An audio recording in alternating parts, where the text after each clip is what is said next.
of times, like, for us, because it's reality TV, we don't have a script. And people will, producers will remind you to bring up something that was talked about in a previous scene with yourself. And so you just never know where the information is coming from half the time, or who's talking about whom. And it's just, you have to stay on your toes. So to that, you are correct. But in that episode, while I was at the house, I remember when, before anyone was up, I was going around to some of my girlfriends' rooms and having conversations about it. And I don't think that was on camera. So, yeah, you're half right. And I think you're on it. I think you kind of know how it goes. Okay. Now, last week's episode, when production left, some of you guys collectively covered the cameras. And so to me, that meant whatever happened next, you all didn't want us, like the regular viewers, to know. Was that the overall strategy, I'm guessing? Well, it was Candy's dungeon party. And as you know, Candy does these parties, these shows. She's done like a limited amount of cities where she takes this tour and she puts the similar kind of show on. And so there's a need for anonymity, you know what I'm saying? So people want to go there and be free and do whatever they need to do. I don't know if they sign NDAs or whatever, but they go there so that there is, this part that is just them able to let all loose and not have to worry about if their boss finds out, or if their girlfriends find out, or if their neighbors find out. So, yes, when they covered the cameras, I think it was at the initial request of, I think, Portia and Candy. And I think all of us were like, okay, yeah, sure, we'll do it. Right. But we didn't think that it was going to be, it was like, okay, if this guy is going to really show his penis, then, he's not going to do that on camera. Right. Like, okay, if he's going to give someone a lap dance, he's not going to do that on camera. So, mind you, it was really just us having additional fun, but not to the extent that it became, a champagne room kind of situation. Gotcha. Okay. Now, I think one of your arguments has been that if you were in the room with Bolo 6 or 7 in the morning, and one of the ladies caught you or heard you, then the situation will probably be the same. Am I right in that? Probably. It's like, absolutely. Come on, they were dragging me over crab cakes, which they should know by now. And like you said, you're breaking the fourth wall. I'm not responsible for cast food. It's just, we give them a list. We provided food. The refrigerator was full. Right. And if they don't have us a meal at 5 o'clock, you're kind of like on your own. So yeah, I ordered some food for myself. So they do things to try to make me look like a bad guy. And when I say they, I mean the cast, because they know good and well I'm not responsible for feeding them. So that's okay. Go on.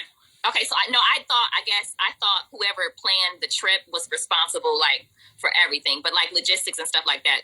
Okay. No. Okay. So that's a good point also. So what they do is they appoint someone who is their trip. For me, it was, okay, we're going to go to this designated place. Now, we get a lot of input in terms of, we get to choose the house a lot of times in conjunction with production. We get to choose a lot of the activities and fun things to do. And so that's when I called in Candy to say, hey, Candy, can you do Cynthia's bachelorette party? But when it comes down to me choosing a bus or me choosing, transportation and things like that, that's not up to me. I'm sorry, I'm breaking the fourth wall, but that is not up to me. The only reason I'm even talking about it is because they try to make it appear as though this is somehow my fault that they are on the bus with no air. Things like that, which is unfair. So then how did you get on the plane and they got on the bus? Because I paid for my plane. Okay, gotcha. Okay.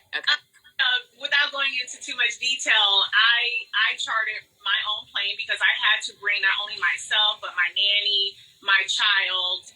And so that was already 3 people. And It just made more sense for me to charter a flight versus to get on a bus when she wasn't even able to be around the cast anyway. Okay. This was a big a topic of conversation last night. Do you think you broke girl code? Well, no, I don't think I broke girl code, because that implies that I am somehow snitching on my friends, and we already know who the people are involved. And Portia clearly said, I'm not her friend. So there's no girl code if I'm not your girl. Okay.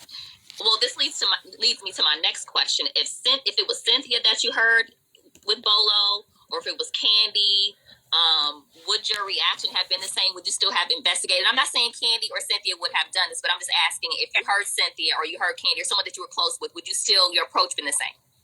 Well, absolutely not. I mean, come on, I'm being honest, and I've only been honest on this show. If they were doing something inappropriate, we would have chatted about it. We would have had conversations about it, but it would not have been on camera. But at the same time, my girlfriends they just wouldn't engage in that kind of behavior. Candy is the queen of all things freak nasty. She is. And she owns it, and I love her for it, because she is living her life out loud, regardless of who may judge her or who may not. She does not care, and that is why I'm a writer for her.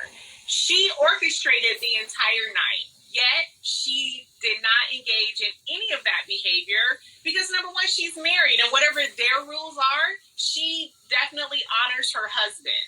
Some of those girls and what they were doing, I would not want to be married to them, because it was a real freak show, and some had rings on, so it was not appropriate behavior for women. Even if the cameras were off, you should know not to engage in that kind of behavior if you're married.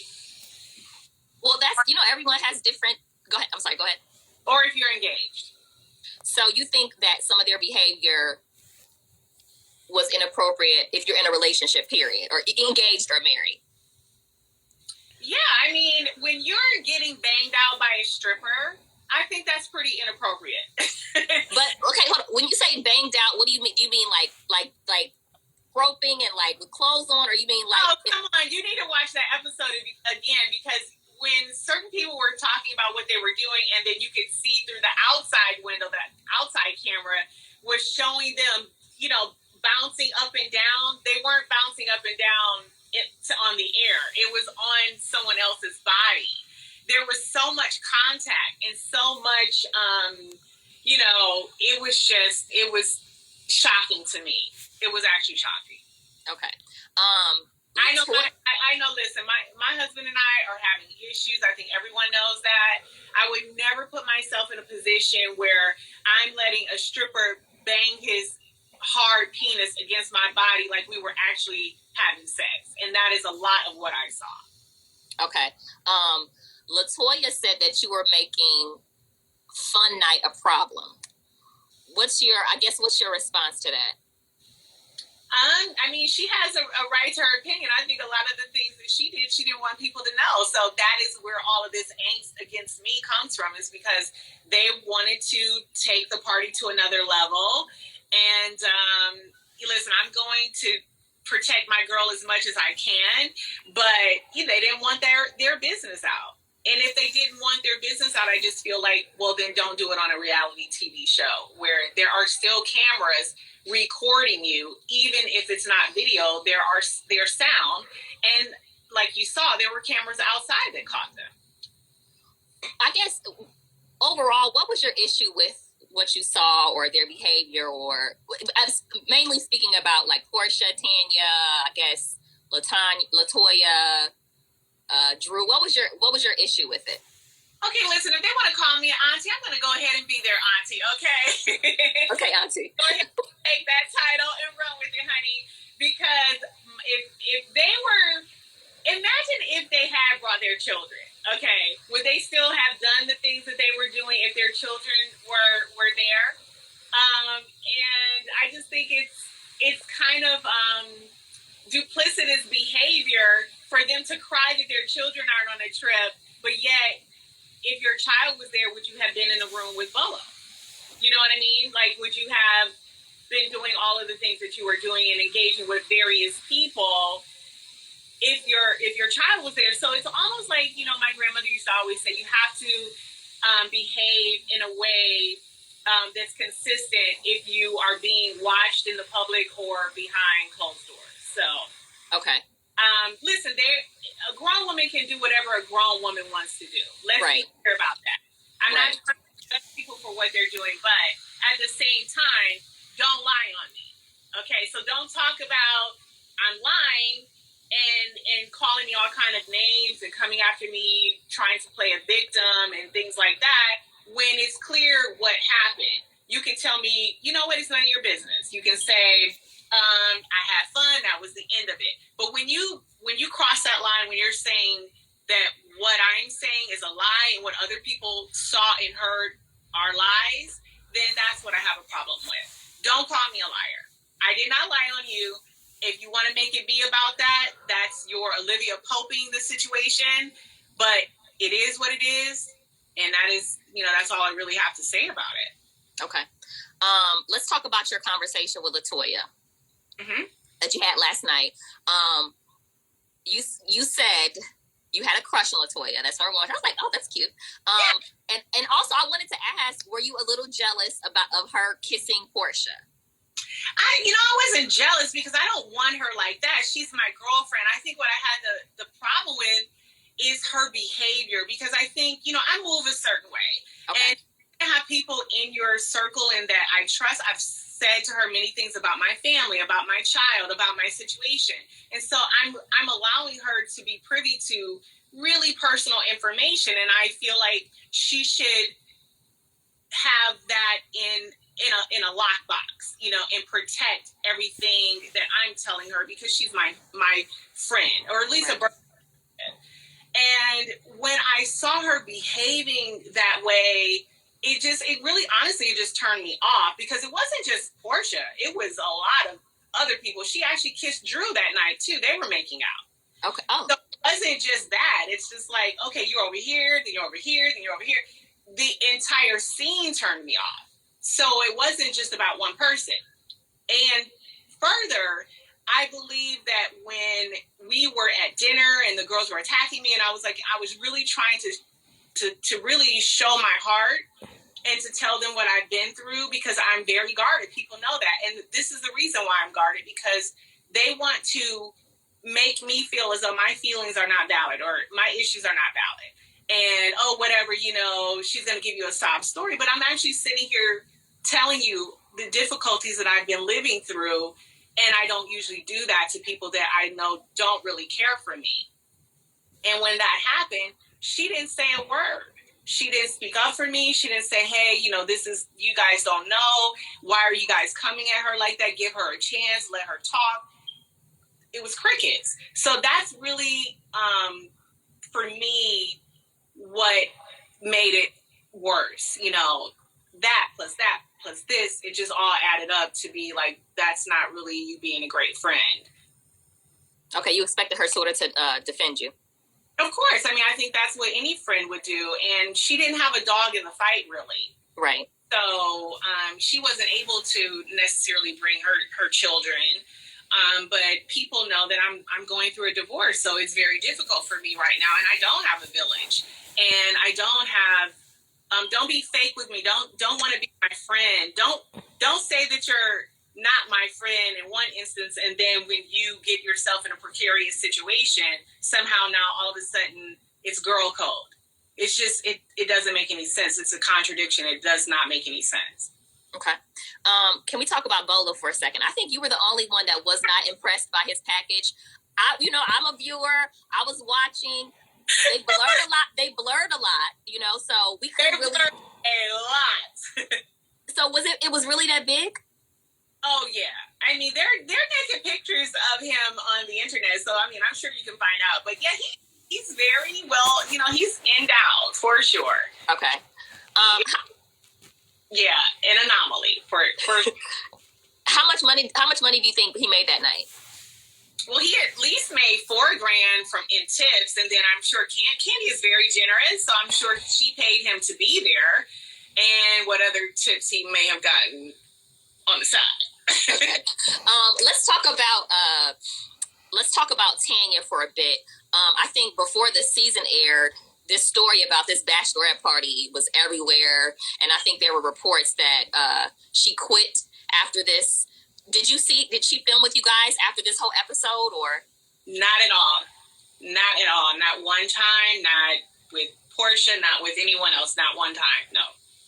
And I feel like I know the answer to this question, but do you feel guilty? Do you feel guilty at all that, because I feel like, I don't know this to be true, but I feel like Tanya's relationship may have caused the issue in her relationship after this whole fiasco. Do you feel guilty at all? Like I may have exposed her accidentally, or do you feel any? Well, she exposed herself. I mean, she put herself in that room. I never said her name. So that's one. Two, she's grown. Okay. And decisions that she makes, she has to live with her decisions. Okay. She made it a point that I wasn't her friend or, the same as Portia. So no, I don't. And number three, I would not want, any relationship to suffer from what other people do, but then you have to consider that before you do the behavior that you're involved in. You have to consider that before. And you can't blame someone else for your actions. Period, point blank. You can't. And for fourth of all, okay. You don't know what kind of relationship they have or what they're into or what they like. That might be something that's acceptable for them. She said on the bus that, kind of alluded to they've had threesomes before and things like that. And to be quite honest, I don't know what Tanya did in that room. I can't say that she engaged with the stripper. I know she was in that room because she told us she was in the room. And I know how long they were in the room, and I know what was heard in the room for the length of time. So that being said, I can't testify to that. Okay, you can't testify to that. I would love to talk about the stripper thing all night, but I want to talk about you and Marlo kind of making him. Oh no, actually, I did have one. Have you ever kissed a girl before? I have, not like personally, but like in movies. I did a movie called Twa produced by Will Packer. Yes. So there was a lady there, and then I produced another film with Boris Kojo and David Banner called The Confidant, and I kissed a girl in that movie, and I would say that was the only 2 times that I have, and it was a nice kiss. I was like, okay, this is different. Okay, moving on. So you and Marlo sort of made up and came to an agreement on last night's episode. Are you guys? Is that going to continue? Are you hesitant now? Like, where are you in terms of your friendship or relationship with Marlo? You know what? I have always liked Marlo. I think I understand her on a different level than a lot of people. I know her triggers are. And unfortunately, it was not cool what she said. She did cross lines, and she continued to berate me with insults consistently after she was the cause of us falling out. However, in her opinion, she wasn't the cause. It was because I didn't invite her to my housewarming party, and I invited her enemy at the time, which was, a former cast member. Mm-hmm. So I know that we were close enough. She's visited me in LA in my home. We would go out to eat together. We would talk on the phone. Like, she was a cool friend to me. And I think through her pain, she lashed out and hit me below the belt. And unfortunately, it was just such a low blow that I was like, I can't, that's just so unkind and inhuman that I can't be your friend. Like, you don't know when to stop. So to answer your question now, we are in a great place because now we're just tired of fighting each other because we actually really do like each other, but we just hurt each other to the point where it was a point of no return. Am I a forgiving person? Yes, because she wanted me to accept her apology, and she was very genuine with me, I thought. And I said, you know what? I'm going to give you a chance, but I'm going to pay attention more to your actions than your words. And that's how I am with everyone. It's not about what you say to me anymore. It's about what you actually do. Okay, gotcha.